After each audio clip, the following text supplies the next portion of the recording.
दल भी चलाते हैं, सामाजिक संगठन भी चलाते हैं और सोशल एक्टिविस्ट के रूप में भी आप काम कर रहे हैं। अम्बेडकरवादी होने के नाते आप किस प्रकार से 5 राज्यों के चुनाव को ले रहे हैं? क्या बोल रहे हैं? आप एक राजनीतिक दल भी चलाते हैं, सामाजिक संगठन भी चलाते हैं, एक एक्टिविस्ट के तौर पर भी आपकी पहचान है, सोशल एक्टिविस्ट है, तो आप 5 राज्यों के चुनाव को किस प्रकार से ले रहे हैं? ये 5 राज्यों के चुनाव लोकसभा के चुनाव के पहले हो रहे, इस दृष्टि से इसका महत्व है, क्योंकि अगर इसका रिजल्ट बीजेपी के विरोध में जाता है, जिसकी ज्यादा संभावना है,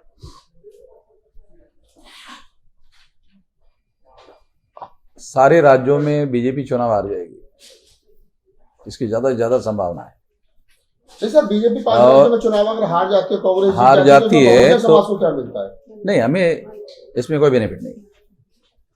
अगर हमें बेनिफिट होता तो फिर हम लोग अलग से चुनाव क्यों लड़ते, फिर कांग्रेस को सपोर्ट घोषित करते। कांग्रेस और बीजेपी ये ब्राह्मणों के अलग अलग नाम है, ब्राह्मणों की एक ही पॉलिसी है दोनों की, और कोई अंतर। राजनीति को कहां देखते हैं? बहुजन समाज की राजनीति मौलिक बात यह है कि हम लोगों को अपने बल पर, जब तक राजनीतिक क्षेत्र में हम जिसको 85% कहते हैं, SC ST OBC माइनॉरिटी को, इन लोगों को अपना राष्ट्रीय स्तर का दल चलाना चाहिए, अपने चुनाव अपने बल पर लड़नी चाहिए। काशीराम जी जब थे तब इस बात को वो ध्यान में रखते थे, ऐसा करते थे, इस बात को ज्यादा तवज्जो देकर ही वो करते थे। जो काशीराम जी की लाइन ऑफ थिंकिंग है, उसी लाइन ऑफ थिंकिंग में हम लोग काम कर रहे हैं, और उस दिशा में आने वाले समय में 2024 के लिए भी हम लोग तैयारी कर रहे हैं। इस तरह लाइन ऑफ थिंकिंग में तो बसपा से बेहतर काम कर रही है, क्योंकि राजनीतिक विकल्प के रूप में, उसकी उत्तराधिकारी के रूप में मायावती जी है ऑलरेडी। हाँ, मायावती जी है, ऐसा अभी कोई मान नहीं रहा है। आप लोग मान रहे हैं, कोई बात नहीं है। मायावती को बसपा का उत्तराधिकारी मान रहे हैं, मायावती को बसपा का उत्तराधिकारी, हम बामसेफ है ना, ये सारे पैदा करने वाले लोग हम हैं। मायावती को पैदा करने वाले और तमाम ये हम लोग बामसेफ है, ये तो आप लोगों को मालूम है। तो मायावती की औकात भी तो जानते हैं ना, क्योंकि औकात तो बनाने वाले हम ही है। सर, वामसेफ में भी तो समझौता नहीं है। वामसेफ की भी 4-5 दड़े हो गए, एक आप चला रहे हैं, कोई दूसरे चला रहे हैं, मूलचंद जी ग्रुप वगैरह वगैरह, 5-6 ग्रुपों में आप भी लोग बटे हुए हैं। मुझे और भी लोग हो जाए और 10-15 हो जाए, मुझे कोई एतराज नहीं है। क्यों? 99.99.99 में अकेला ही हूं। 0.0000009 जीरो के बाद एक में अगर मान लो और 10-15 धड़े हो जाते हैं, मुझे कोई एतराज नहीं है, होने दो। आप मानते कहीं ना कहीं कि मायावती जो है वो काशीराम साहब की जो थॉट थी, डॉक्टर अम्बेडकर की थॉट थी, उससे हटे हैं, विचारधारा से हटे? मायावती को समझ है? सर, आप कह रहे हैं ना, आप सवाल खड़ा कर रहे हैं, तो मुझे तो कोई जानकारी नहीं है कि उसके पास ऐसी कोई समझ है। फुले शाह अम्बेडकर की विचारधारा को लेकर के मायावती चल रही। काशीराम जी चलते थे, मायावती कहाँ चलती? सर, आप कह रहे हैं कि बीजेपी जो है इस बार संभवतः आप कह रहे हैं कि हारेगी, तो आप 2024 के चुनाव में कांग्रेस या गठबंधन को कहां देखते हैं? कांग्रेस और गठबंधन जो है, इंडिया गठबंधन जिसको आप कह रही है, वो अकेले बीजेपी के विरोध में कामयाब होंगे ऐसा नहीं लगता हमें, मगर इसका बेनिफिट उनको होगा 4-5 राज्यों के चुनाव का। सर, आप अम्बेडकरवाद की बात करते हैं, तो 2024 में अगर कोई पार्टी, जो पार्टी बहुजन समाज को रिप्रेजेंट कर रही है, तो आपका सपोर्ट उनको रहेगा? नहीं, हम किसी को भी सपोर्ट नहीं करेंगे, क्योंकि कोई सपोर्ट करने लायक कोई ऐसी बात होगी तो उसके बारे में हमारे पास प्रपोजल आता है तो विचार करते हैं, अन्यथा हम नहीं मानते हैं कि कोई सपोर्ट करने लायक चीज है। अगर मायावती जी कहती हैं, वामन बेसाम जी आप आइए, चंद्रशेखर जी आप आइए, तमाम वो बहुजन समाज के नेता जो पूरे अम्बेडकर आंदोलन से निकले हैं, हाँ, और क्या बैठ करके डिस्कस करते हैं और सब लोग मिलकर के फिर काशीराम पूरे, इसके लिए आपको हम मध्यस्थ के तौर पर मैं प्रेस में घोषित कर देता हूँ, आप ऐसा काम कर लीजिए मेरी तरफ से। वामन बेसाम जी जाएंगे, अगर वो बुलाएंगे? ये सब जाएंगे, वो उसको क्यों जाएंगे, बुलाए ना आप। अरे आपको समझ में नहीं आ रहा हम क्या बोल रहे हैं? आप मेडिएटर का रोल प्ले करके हम दोनों को इकट्ठा लाइए ना। नहीं, आप समझ रहे हैं, हम क्यों जाएंगे? मायावती के इन्विटेशन पर जाएंगे, मायावती के इन्विटेशन पर जाएंगे, ये मुद्दा तो है नहीं ना। आपको हम मेडिएटर बना रहे हैं, आप बुलाइए, मायावती को बुलाइए, हम भी आते हैं, बुलाइए, बात करिए।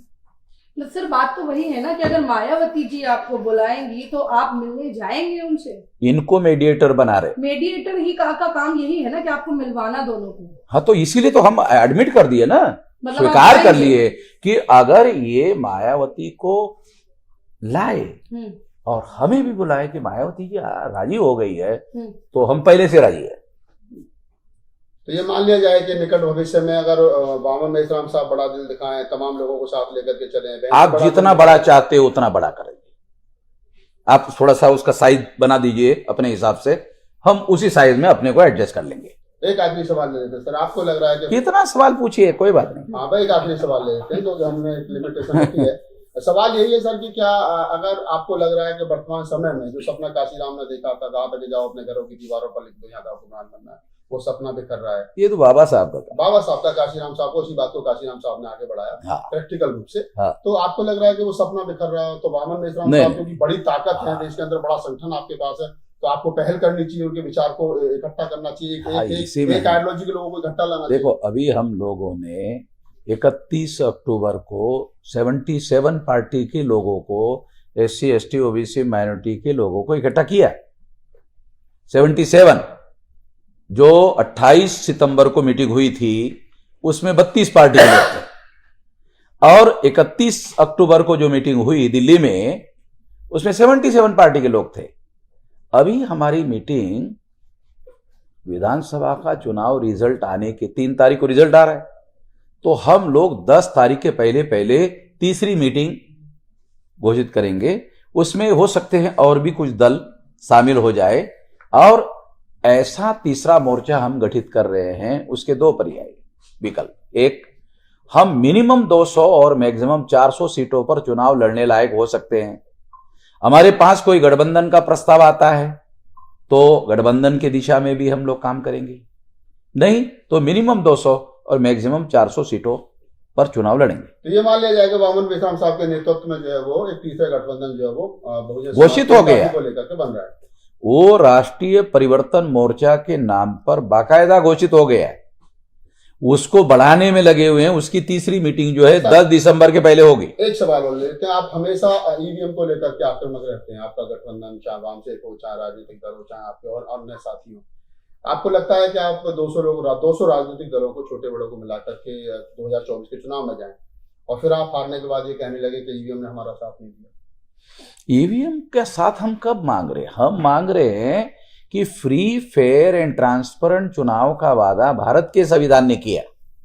इस मापदंड में ईवीएम मशीन नहीं बैठती है, ऐसा तो सुप्रीम कोर्ट ने खुद कहा। 8 अक्टूबर 2013 को सुप्रीम कोर्ट का जजमेंट आपने पढ़ा नहीं, हमसे ले लेना। वो कहते हैं, सुप्रीम कोर्ट क्या कहता है? सुप्रीम कोर्ट ये कहता है केवल ईवीएम मशीन के द्वारा फ्री, फेयर एंड ट्रांसपेरेंट चुनाव नहीं हो सकते। सुप्रीम कोर्ट का जजमेंट है 8 अक्टूबर 2013 का। इसलिए इस मशीन को पेपर ट्रेल मशीन लगाना होगा। तो हमने इसके लिए आंदोलन किया और हमारे आंदोलन की वजह से पेपर ट्रेल लग गया, गिनती नहीं हो रही। तो इसके लिए 1 लाख लोगों का मोर्चा लेकर जाने का 26 तारीख को हमने ऐलान किया था। अभी वो तारीख हमने 31 जनवरी को किया है कि चुनाव के पहले इसको ज्यादा हाईलाइट किया जाए। आप सुप्रीम कोर्ट का जिक्र कर रहे हैं कि सुप्रीम कोर्ट का डिसीजन 1913 का, सुप्रीम कोर्ट के डिसीजन राजनीतिक दबावों में बदलते रहे, चाहे वो ललित सिंह यादव वर्सेस क्या नाम राम मंदिर का क्या नाम है उसका सच्ची रामायण का मामला, उस समय सुप्रीम कोर्ट की डिसीजन है कि 1971 में कि रामलला जो है वो एक नॉट लीगल पर्सन और कभी पैदा नहीं हुआ, रामायण वो कोई ग्रंथ नहीं है। और अभी वर्तमान में जो डिसीजन आया उसमें कहा रामलला जो लीगल पर्सन, तो वो भी सुप्रीम कोर्ट का डिसीजन। हाँ, ये बात सही है, मगर जब तक जो सुप्रीम कोर्ट के जजमेंट के रेफरेंस में मैं आपको कह रहा हूं, वो जजमेंट तो अभी बरकरार है ना, अभी तो चेंज नहीं हुआ। जो जजमेंट का आप रेफरेंस दे रहे हैं वो जजमेंट चेंज हुआ है, जनता का जो दबाव पैदा हुआ, आंदोलन पैदा हुआ, उसके आधार पर। तो हम तो वही जनता का आंदोलन खड़ा करने की दिशा में आगे बढ़ रहे हैं कि अगर जनता के आंदोलन के दबाव में ही सुप्रीम कोर्ट सही फैसले लेती है तो फिर सही फैसले लेने के लिए हम जनता का आंदोलन खड़ा करते हैं। यही तो आपके सामने घोषित किया। सर आपने कहा कि बामसेफ ने बहन जी को पैदा किया, चंद्रशेखर को किसने पैदा किया है? अब चंद्रशेखर के बारे में यार आप लोग पूछ रहे हैं तो चंद्रशेखर को पूछना चाहिए ना। चंद्रशेखर के बाप के बारे में मुझे पूछ रहे हो? चंद्रशेखर का बाप बहन जी के बारे में बता देते हैं ना हम लोग। चंद्रशेखर तो हमारे बामसेफ का प्रोडक्शन नहीं है, ये तो हम पहले से कह रहे हैं ना। आप चंद्रशेखर के बाप के बारे में जानकारी पूछ रहे, चंद्रशेखर नहीं बता सकता ज्यादा बेहतर कि आपका बाप कौन है? अरे बेटे को पूछना चाहिए कि तुम्हारा बाप कौन है। आप हमको पूछ रहे, वो तो हमारा दोस्त है। तो 200 पार्टियों में चंद्रशेखर शामिल है, हैं? 200 पार्टियों में चंद्रशेखर शामिल है, आजाद समाज पार्टी शामिल है। वो अभी टेलीफोन आया था चंद्रशेखर का तो मध्य प्रदेश कि छत्तीसगढ़ में जो चुनाव लड़ वो रहे हैं, बोल रहे थे कि मैं आज मिल नहीं पाता हूँ, एक फला तारीख को मिल लेते। छत्तीसगढ़, मध्य प्रदेश, राजस्थान, उनका कई वो यही बोल रहे थे कि चुनाव में मैं थोड़ा बिजी हूँ, समझौता किया है। चुनाव में मैं हनुमान बिजी, मंदिर से वो वगैरह बोल वगैरह। रहे थे कि चुनाव में बिजी हूँ इसलिए मैं आ नहीं पा रहा हूँ, नहीं तो आज मिलना चाहता था। वो प्रेस कॉन्फ्रेंस में भी हम लोग बुलाते। सर अगर अभी तो हम लोग दो लोग मिलकर ये यही प्रेस कॉन्फ्रेंस कर लेते हैं। आपको पहले ही इनविटेशन दे देता हूँ। सर अगर मान लीजिए कि आप लोग जो राजनीतिक दल आप बता रहे हैं कि हम एक गठबंधन करेंगे, हाँ। और वो इलेक्शन होता है और उसमें आप कुछ सीटों से आगे पीछे हो जाते हैं, आप जीत के नजदीक हो, तो आप बीजेपी के साथ आप उसमें अलायंस करेंगे? देखो, बीजेपी के साथ अलायंस का हमारे सामने कोई मुद्दा नहीं है। हम लोग बीजेपी की जो राजनीति आज चल रही है वो देश हित में नहीं है, वो हम लोगों के भी हित में नहीं है, देश के भी हित में नहीं है। इसके विरोध में हमारा स्टैंड है। और एक कांग्रेस के बड़े प्रवक्ता कहते हैं कि इंडिया गठबंधन मायावती के बिना अधूरा है, बहन जी के बिना अधूरा है। इस पर आप क्या कहेंगे? अब उनको ऐसा क्यों लगता है, ये तो उनको पूछा जाना चाहिए कि अधूरा है तो मायावती को घास नहीं डाल रही, तो हम अकेले लड़ेंगे बोल रहे। ऐसा तो बयान है ना भाई, क्योंकि उन्होंने कहा दलित वोट मेरे पास है, ये बहन जी ने कहा है। हाँ नहीं, ये बयान मायावती का है, दलित वोट मेरे पास है, तो ये कहना चाहिए कि दलितों की ठेकेदार मायावती है। शायद 2024 की बात नहीं रहेगी। अच्छा, 13% है आपको वो कह रही है 85% है। 13% है, चुनाव आयोग के रिकॉर्ड से आधार में बोल रहा हूँ, 13% है बहन जी का। छोटे संगठन बनाकर आप कहीं ना कहीं बहन जी के वोट काटने का काम करेंगे? मतलब बहन जी का साम्राज्य स्थापित हो गया और हम ही कमजोर कर रहे? क्या बात करते हो यार, मैं तो पत्रकार होकर आप कौन से जमाने में रहते हो समझ में नहीं आता। आप तो ऐसा सोच रहे हो मायावती बन चुकी है प्रधानमंत्री, खामखा हम वामन मेजराम उसकी टांग अड़ा रहे। अगर आप ऐसा पक्का कर दो, अगर आप पक्का कर दो तो मैं लिखवा देता हूं मायावती को प्रधानमंत्री बनने के लिए। मेरे क्या ऐतराज है? मेरा कौन सा जमीन का टुकड़ा खाने वाली है वो? सर बहन जी 4 बार सीएम बनी है, बड़े सूबे की, उत्तर प्रदेश की, बड़ा है जनसंख्या के हिसाब से। बनाने वाले हम लोग हैं, हमें मत बताओ कैसी बनी है। अरे बनाने वाले हम बामसेफ वाले, काशीराम जी बामसेफ के राष्ट्रीय अध्यक्ष थे, हम लोग बनाने वाले, हमको मालूम है कैसी बनी है मायावती। बस्ता के लोग हमने बनाया। बस्ता के लोग कहते हैं कि वामन मेश्राम का जो ग्रुप है उनकी खुद की ताकत है पार्षद जिताने की नहीं है, और बहन जी पर निशाना साधते हैं। काय के लिए चिंता कर रहे? फिर हम कोई पार्षद चुनाव जितवाने लायक नहीं है, काहे को चिंता कर रहे? कह रहे गठबंधन बनाने 200 पार्टियों का। अरे तो इसमें क्या ऐतराज है? हम तो लोगों को इकट्ठा कर रहे हैं कि नहीं कर रहे भाई? हम 200 पार्टियों का अगर मान लो गठबंधन बनाते हैं तो इसमें लोगों का क्या ऐतराज है? इकट्ठा कर रहे हैं ना, लोगों को इकट्ठा कर रहे हैं। आपकी सब जितनी पीसी होती है सब में बहन जी को टारगेट किया जाता है, इसकी पीछे मुख्य वजह क्या है? अगर आप लोगों ने बहन जी का सवाल नहीं उठाया होता तो हमने टारगेट किया होता? आप तो चाहते हैं कि ये सवाल उठाया जाए और वामन मेश्राम टारगेट करे और फिर हमारा वो क्या बोलते हैं टीआरपी बन जाए। अरे यार, ये मैं पत्रकार हूँ, बाद में किसी संगठन का ये हूँ। कोई सांसद विधायक नहीं सर, आपका बहन जी को टारगेट करते हैं आप। बड़ा उनका बहन जी ने ऐलान किया है कि परशुराम का पुतला खड़ा करने वाली है। वो पॉलिटिकल क्या आप मानते हैं कि वो तो बीएसपी का ब्राह्मणीकरण हो गया क्या सर? हाँ हो गया। कैसे? हाँ बीएसपी का ब्राह्मणीकरण हो गया है क्योंकि ब्राह्मण उसके फैसले कर रहे हैं, उसके फैसले ब्राह्मण कर रही है और उसके फैसले प्रो ब्राह्मण होते हैं, प्रो ब्राह्मण। सर सर जो दलित है बीजेपी में, क्या वो दलितीकरण कर रहे हैं बीजेपी का, जो हाँ। बड़े पदों पर औकात वाले लोग होते हैं, करते हैं, औकात होनी चाहिए ना। ब्राह्मणों की औकात है, वो जहां जाते हैं वो पॉलिसी फ्रेम करने पर ज्यादा ध्यान देते हैं। हर पार्टी में जहां अकेटा ब्राह्मण रहेगा वो पॉलिसी निर्धारित करने पर ध्यान देता है। उनको मालूम है ना, ये पार्टी में हमारी संख्या नहीं है तो पॉलिसी को कंट्रोल करना चाहिए। हम जानते हैं ना, ब्राह्मण किसी भी पार्टी में जाएगा तो हर पार्टी में प्रवक्ता बन जाता है,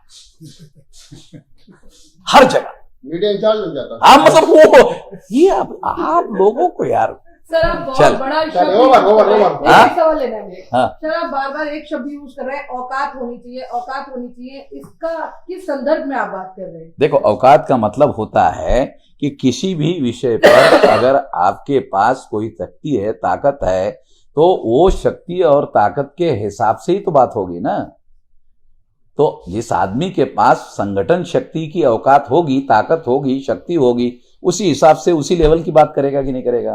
तो मतलब ब्राह्मण इंसान है, वो बड़े हैं, दलित इंसान नहीं है? नहीं, हम ये कह रहे हैं कि ब्राह्मण को हम इंसान से बड़ा मानते हैं, क्योंकि वो ये ऐसा ही मानते हैं। हमको तो इंसान ही नहीं मानते।